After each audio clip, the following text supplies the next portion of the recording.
शीतला माता की व्रत कथा के अनुसार एक गांव में एक ब्राह्मण परिवार में बुजुर्ग दंपत्ति के दो बेटे और दो बहुएं थी।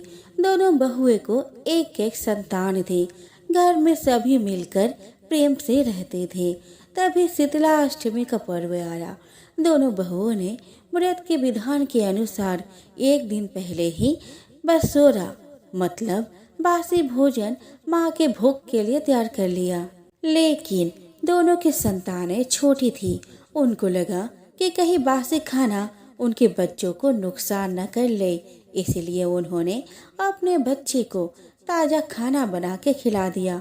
शीतला माँ का पूजन करने के बाद जब वे घर लौटी तो बच्चे को मरा हुआ देख रोने लगी। उनके सास ने उन्हें शीतला माता को नाराज करने का फल बताया और कहा, जाओ, जब तक अपने बच्चे जीवित ना हो जाए तुम घर वापस मत आना। दोनों बहुएं अपने मरे हुए बच्चे को लेकर भटकने लगी।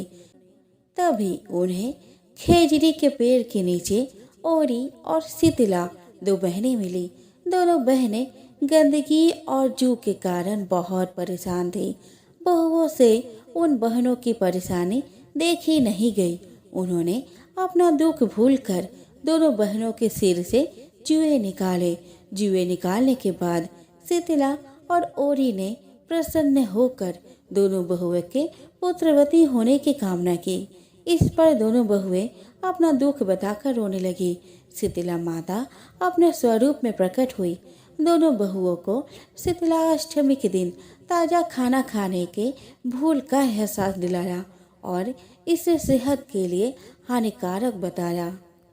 शीतला माँ ने दोनों बहुओं को अपनी गलती आगे से ना दोहराने की चेतावनी देते हुए दोनों बच्चे को जीवित कर दिया। शीतला माँ के साक्षात दर्शन और अपने बच्चों को पुनः जीवित पाकर दोनों बहुएं बड़ी प्रसन्नता के साथ घर लौटी और आजीवन विधि विधान से शीतला माँ की पूजा और व्रत करने लगी। शीतला माता की कृपा से हम सब भी अपने जीवन में सेहत और आरोग्य प्राप्त करें। बोलो शीतला माता की जय। श्री गणेशाय नमः। एक बार शीतला माता ने सोचा कि चलो आज देखूं कि धरती पर मेरी पूजा कौन कौन करता है, कौन मुझे मानता है। यही सोचकर शीतला माता धरती पर राजस्थान के डोंगरी गांव में आई और देखा कि इस गांव में मेरा मंदिर नहीं है और ना ही मेरी पूजा होती है। माता शीतला गांव के गलियों में घूम रही थी। तभी एक मकान के ऊपर से किसी ने चावल का उबला पानी नीचे फेंका। वह उबला पानी शीतला माता के ऊपर गिरा, जिससे शीतला माता के शरीर में फफोले या छाले पड़ गए। शीतला माता के पूरे शरीर में जलन होने लगी।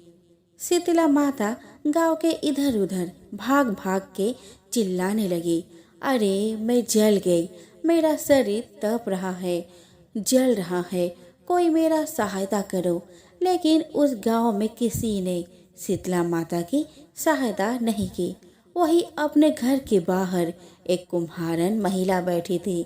उस कुम्हारन ने देखा कि यार ये बूढ़ी माई तो बहुत जल गई है, इसके पूरे शरीर में तपन है, इसके पूरे शरीर में फफोले पड़ गए हैं, यह तपन सहन नहीं कर पा रही है। तब उस कुम्हारन ने कहा, हे माँ तू यहाँ आकर बैठ जा, मैं तेरे शरीर के ऊपर ठंडा पानी डालती हूँ।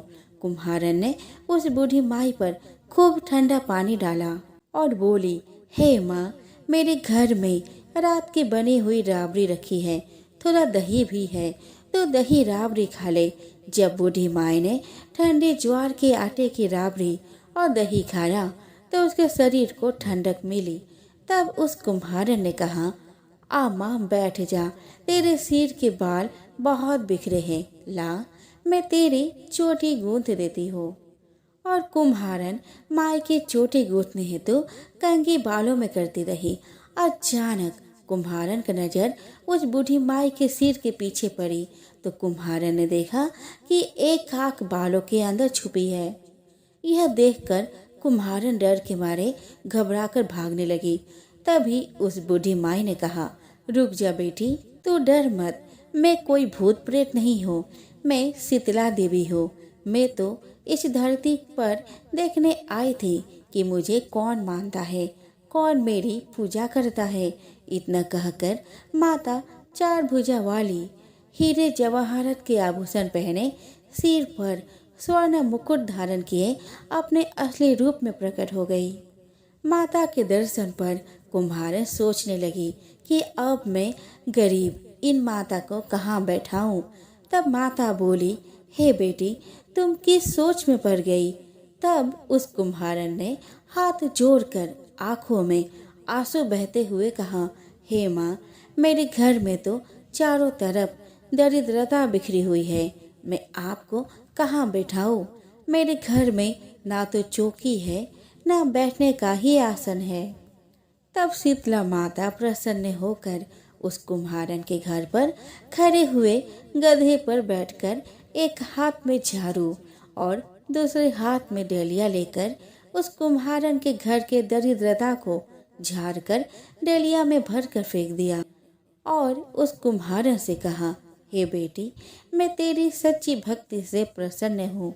अब तुझे जो भी चाहिए मुझसे वरदान मांग ले। तब कुम्हारन ने हाथ जोड़कर कहा, हे माता, मेरी इच्छा है अब आप इसी डूंगरी गांव में स्थापित होकर यही निवास करें और जिस प्रकार आपने मेरे घर की दरिद्रता को अपने झाड़ू से साफ कर दिया, ऐसे ही आपको जो भी भक्त होली के बाद की सप्तमी को भक्ति भाव से पूजा कर अष्टमी के दिन आपको ठंडा जल, दही या बासी ठंडा भोजन चढ़ाए, उसके घर की दरिद्रता को दूर करना एवं आपकी पूजा करने वाली महिला का अखंड सुहाग रखना, उसके गोद हमेशा भरी रखना। साथ ही जो पुरुष शीतला अष्टमी को नाई के यहाँ बाल न कटवाए, धोबी को कपड़े धुलने ना दे और पुरुष भी आप पर ठंडा जल चढ़ाकर, नारियल फूल चढ़ाकर परिवार सहित ठंडा बासी भोजन करे, उसके काम धंधे व्यापार में भी कभी दरिद्रता न आए। तब माता बोली, तथास्तु, हे बेटी, जो तूने वरदान मांगे हैं मैं सब तुझे देती हूँ। हे बेटी, तुझे आशीर्वाद देती हूँ कि मेरा पूजा का मुख्य अधिकार इस धरती पर सिर्फ कुम्हार जाति का ही होगा। तभी उसी दिन से डुंगरी गांव में शीतला माता स्थापित हो गई और उस गांव का नाम हो गया सील की डुंगरी। एक बार एक राजा के इकलौते पुत्र को शीतला यानी कि चेचक निकली। उसी के राज्य में एक काछी पुत्र को भी शीतला निकली हुई थी। काछी परिवार बहुत गरीब था पर भगवती का उपासक था। वह धार्मिक दृष्टि से जरूरी समझे जाने वाली सभी नियमों को बीमारी के दौरान भी भली भांति निभाता रहा। घर में साफ सफाई का विशेष ख्याल रखा जाता था। नियम से भगवती की पूजा होती थी। नमक खाने पर पाबंदी थी। सब्जी में न तो छौंक लगता था और न कोई वस्तु भुनी तली जाती थी। गरम वस्तु न वह स्वयं खाता और न शीतला वाले लड़के को देता था। ऐसा करने से उसका पुत्र शीघ्र ही ठीक हो गया। उधर जब राजा के लड़के को शीतला का प्रकोप हुआ था, तब से उसने भगवती के मंडप में संत चंडी का पाठ शुरू करवा रखा था। रोज हवन व बलिदान होते थे। राजपुरोहित भी सदा भगवती के पूजन में निमग्न रहते। राजमहल में रोज कड़ाही चढ़ती, विविध प्रकार के गरम स्वादिष्ट भोजन बनते। सब्जी के साथ कई प्रकार के मांस भी पकते। इसका परिणाम यह होता कि उन लजीज भोजन की गंध से राजकुमार का मन मचल उठता। वह भोजन के लिए जिद करता। एक तो राजपुत्र और दूसरे इकलौता, इस कारण उसकी अनुचित जिद भी पूरी कर दी जाती थी। इस पर शीतला का कोप घटने के बजाय बढ़ने लगा। शीतला के साथ साथ उसके बड़े बड़े फोड़े भी निकलने लगे, जिनमें खुजली व जलन अधिक होती थी। शीतला की शांति के लिए राजा जितने भी उपाय करता, शीतला का प्रकोप उतना ही बढ़ता जाता, क्योंकि अज्ञानतावश राजा के यहाँ सभी कार्य उल्टे हो रहे थे। इससे राजा और अधिक परेशान हो उठा। उसके समझ में नहीं आ रहा था कि इतना सब होने के बावजूद भी शीतला का प्रकोप शांत क्यों नहीं हो रहा। एक दिन राजा के गुप्तचरों ने उन्हें बताया कि काची पुत्र को भी शीतला निकली थी, पर वह अब बिल्कुल ठीक हो गया है। यह जानकर राजा सोच में पड़ गया कि मैं शीतला की इतनी सेवा कर रहा हूँ, पूजा व अनुष्ठान में कोई कमी नहीं है, पर मेरा पुत्र अधिक रोगी होता जा रहा है, जबकि काची पुत्र बिना सेवा पूजा के ही ठीक हो गया। इसी सोच में उसे नींद नहीं आई। श्वेत वस्त्रधारिणी भगवती ने उसे स्वप्न में दर्शन देकर कहा कि हे राजन, मैं तुम्हारी सेवा अर्चना से प्रसन्न हूँ, इसीलिए आज भी तुम्हारा पुत्र जीवित है। इसके ठीक न होने का कारण यह है कि तुमने शीतला के समय पालन करने योग्य नियमों का उल्लंघन किया है। तुम्हें ऐसी हालत में नमक का प्रयोग बंद करना चाहिए। नमक से रोगी के फोड़ों में खुजली होती है। घर की सब्जियों में छौंक नहीं लगाना चाहिए, क्योंकि इसकी गंध से रोगी का मन उन वस्तुओं को खाने के लिए ललचता है। रोगी का किसी के पास जाना आना मना है, क्योंकि यह रोग औरों को भी होने का भय रहता है। अतः इन नियमों का पालन कर, तेरा पुत्र अवश्य ही ठीक हो जाएगा। विधि समझाकर देवी अंतर्ध्यान हो गई। प्रातः से ही राजा ने देवी की आज्ञा अनुसार सभी कार्यों की व्यवस्था कर दी।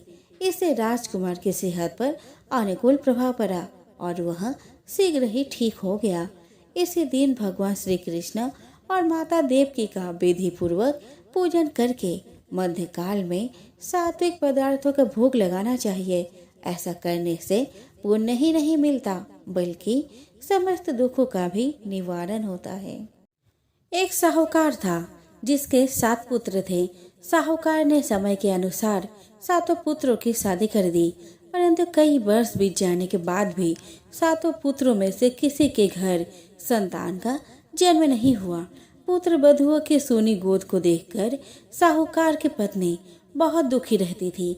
एक दिन एक वृद्ध स्त्री साहूकार के घर से गुजर रही थी और साहूकार की पत्नी को दुखी देखकर अपने दुख का कारण पूछा।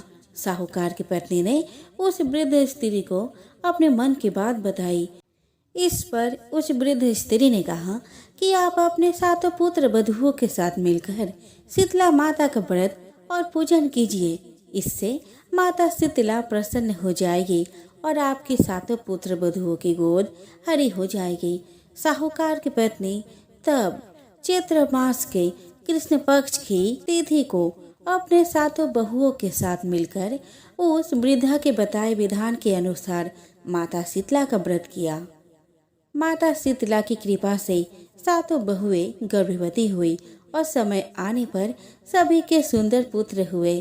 समय का चक्र चलता रहा और दोबारा चैत्र मास के कृष्ण पक्ष की सप्तमी और अष्टमी की तिथि आई, लेकिन किसी को माता शीतला के व्रत का ध्यान नहीं आया। इस दिन सास और बहुओं ने गर्म पानी से स्नान किया और गर्मा गर्म भोजन किया। माता शीतला इससे कुपित हो गई और साहूकार की पत्नी के स्वप्न में आकर बोली कि तुमने मेरे व्रत का पालन नहीं किया है, इसीलिए तुम्हारे पति का स्वर्गवास हो गया है। स्वप्न देखकर साहूकार की पत्नी पागल सी हो गई और भटकते भटकते घने वन में चली गई। वन में साहूकार की पत्नी ने देखा कि जिस वृद्धा ने उसे शीतला माता का व्रत करने के लिए कहा था, वो अग्नि में जल रही है। उसे देख साहूकार की पत्नी आश्चर्यचकित हो गई और उसे एहसास हो गया कि यह शीतला माता है। अपने भूल के लिए वह माता से विनती की। माता ने तब उससे कहा कि तुम मेरे शरीर पर दही का लेपन करो, इससे तुम्हारे पर जो दैविक ताप है वह समाप्त हो जाएगा। साहूकार की पत्नी ने तब शीतला माता के शरीर पर दही का लेपन किया।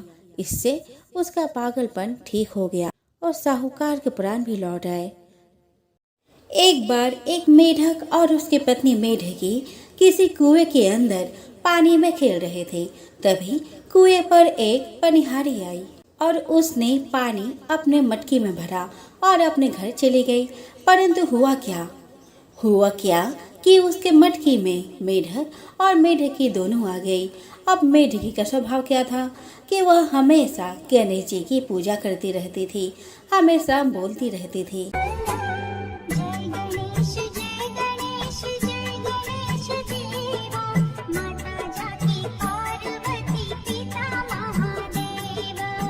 लेकिन इसके इस स्वभाव से मेढक को बड़ा गुस्सा आता था।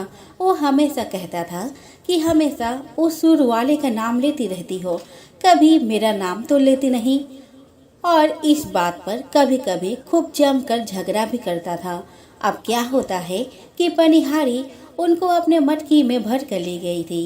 पानी के साथ में वह अपने घर जाती है और चूल्हे पर पानी गर्म करने के लिए रखती है। तो उस पानी को वह किसी गर्म करने वाले बर्तन में पलट देती है और आग पर रख देती है। अब जैसे ही आग की तपन बढ़ती है तो मेढक अपनी पत्नी मेढकी से कहता है कि मेढकी, मैं तो जल रहा हूँ नीचे से। तो वह कहती है, अच्छा, मैं तो नहीं जल रही। और वह मेढकी गणेश जी का नाम लेना शुरू कर देती है। क्या बोलती है?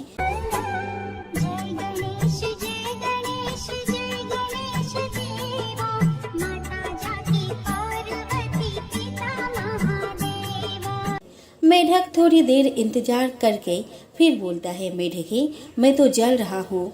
तो मेढकी कहती है, मैं तो नहीं जल रही। चलो आप ऐसा करो कि मेरी जगह पर आप आ जाओ, मैं आपकी जगह पर आ जाती हूँ। तो मेढक कहता है, ठीक है। मेढकी फिर गाना गाना शुरू कर देती है।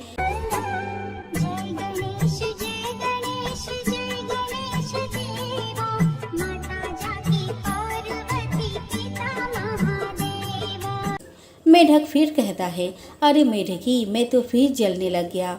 तो मेढकी कहती है, पता नहीं तुम्हारे साथ में क्या होता है, तुम बार बार जलने लगते हो। ऐसा करो कि तुम भी गणेश जी का नाम लेना शुरू कर दो, क्योंकि मेरे नीचे तो बिल्कुल भी आग नहीं चल रही है। तो वह कहता है, मैं तो नहीं लेता हूँ सुर वाले का नाम, तू ही ले उसका नाम, मैं तो नहीं लूँगा। तो वह कहती है, ठीक है, तुम्हारी मर्जी। वह दोबारा गाना गाना शुरू कर देती है।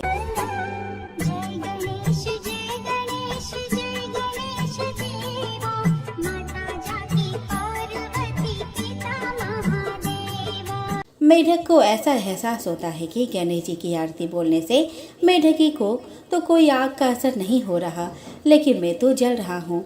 तो क्या करता है, मेढक भी शुरू कर देता है गणेश जी का नाम लेना। तो दोनों के दोनों मटके के अंदर क्या बोलते हैं, गणेश जी की आरती बोलना शुरू कर देते हैं।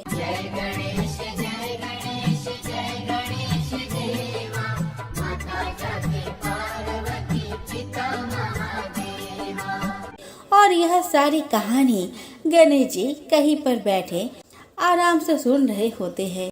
तो गणेश जी को उन पर तरस आ गया और क्या करते हैं, गणेश जी बछड़े का रूप धारण करके आते हैं और उस बर्तन में लात मार देते हैं, जिससे कि क्या होता है कि सारा पानी गिर जाता है।